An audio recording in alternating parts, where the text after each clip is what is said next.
plus que 4 jours avant de découvrir le documentaire sur lequel Harry et Meghan Markle planchent depuis de nombreux mois, et qui devrait exposer de manière crue leur conflit ouvert avec la famille royale.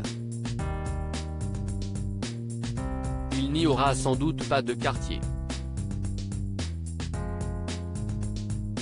CST ce jeudi 8 décembre que sera diffusé sur la plateforme Netflix, le documentaire sur le duc et la duchesse de Sussex qui se prépare depuis plusieurs mois.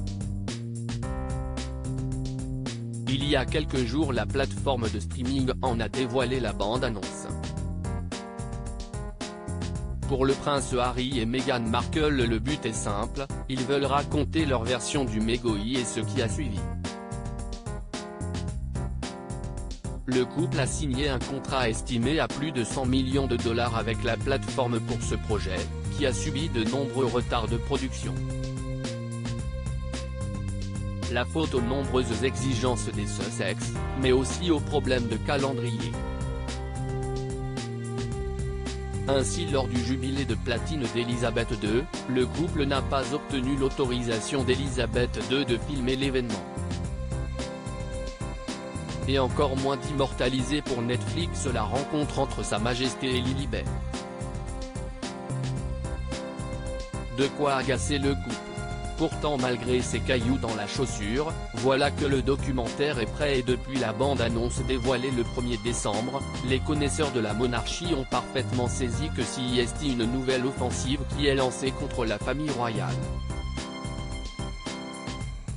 Du côté de Buckingham on s'exaspère d'explosions quasi constantes du côté de cette dernière, si est le calme avant la tempête.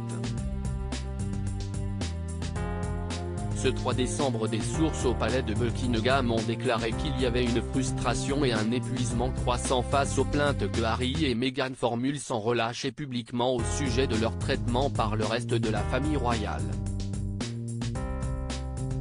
Certains, proche de Charles III et de son épouse Camilla, affirme que le couple royal est moins inquiet que fatigué de cette nouvelle attaque qui selon des sources sera comme l'émission d'Oprah, mais avec plus de larmes.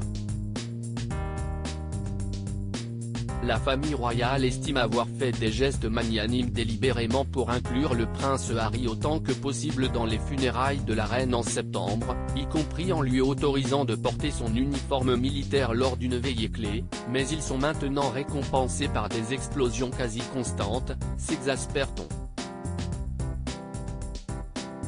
Les initiés du palais n'ont pu s'empêcher de souligner le brûlant paradoxe entre le souhait affiché des Sussex de vivre une nouvelle vie loin des regards et leur constante recherche de lumière au travers des nombreuses interviews et apparitions télévisuelles chez Oprah, chez Ellen DeGeneres ou dans le Late Show de James Corden. La famille royale n'a guère apprécié que la bande-annonce soit dévoilée au deuxième jour du voyage outre-Atlantique du prince de Galles et de son épouse. En général, lorsqu'un membre de la famille royale effectue un voyage à l'étranger très médiatisé, personne au pays ne cherche à perturber le message de ce voyage, à tacler un initié. Et ce n'est pas le seul grief de la monarchie britannique qui n'a pas non plus apprécié qu'un cliché peu flatteur pour Kate ne soit utilisé dans la bande-annonce. Les 6 épisodes du documentaire vont, à n'en pas douter, faire couler beaucoup d'encre.